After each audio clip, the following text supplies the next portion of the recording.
Now that the tomatoes, peppers, and cucumbers are planted into the ground inside the hoop houses, I need to get the drip irrigation set up relatively quickly. It's quite hot in there, and those plants need water.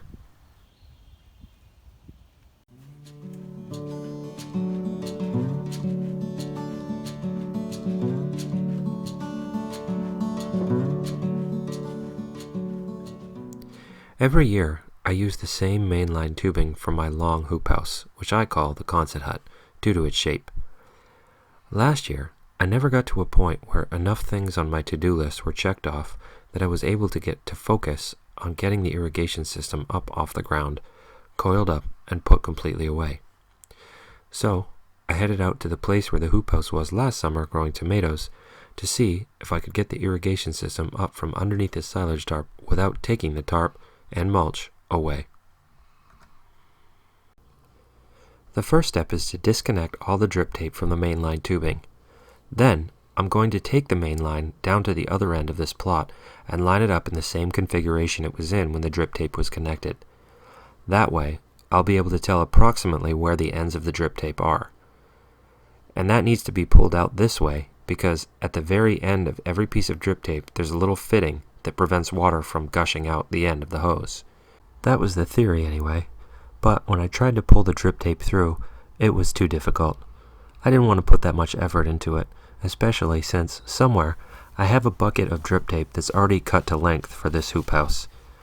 So instead, I'm just going to set the main line in place and then go find that drip tape. In addition to that bucket of coiled drip tape, I also have several lengths out in the garden that just need to be picked up and reassigned. Some of them are not going to work because they'll have holes in them, either from wear, overuse, or from mice burrowing under the snow. But I try to get as much out of them as I can, so I'll hook them up and see if there are any really big leaks that can't be fixed with tape, and if so, I'll just replace those particular lengths with new tape.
The way this stuff works is counterintuitive, at least to me, on several levels.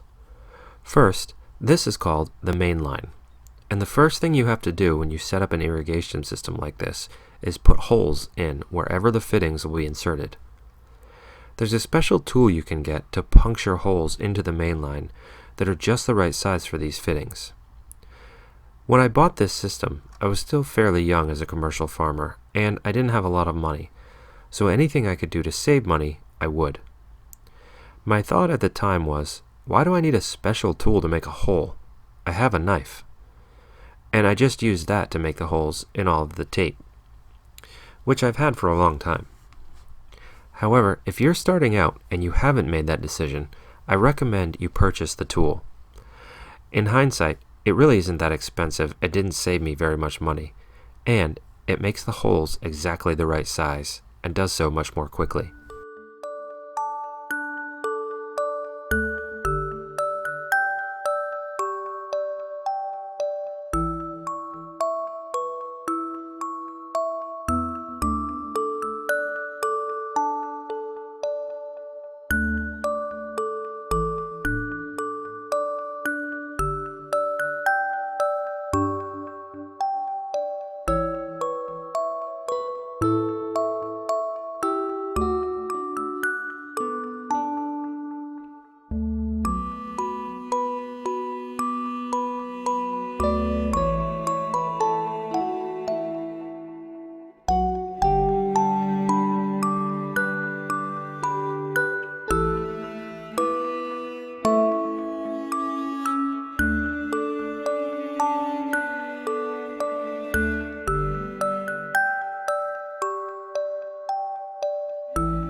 It might not be easy to tell from the video footage, but it was quite windy on this afternoon and into the evening as I was working, and it started to wear on me pretty quickly.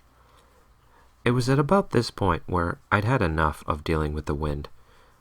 It was starting to get a little bit chilly, and I figured I can do this tomorrow. I've got the majority set up.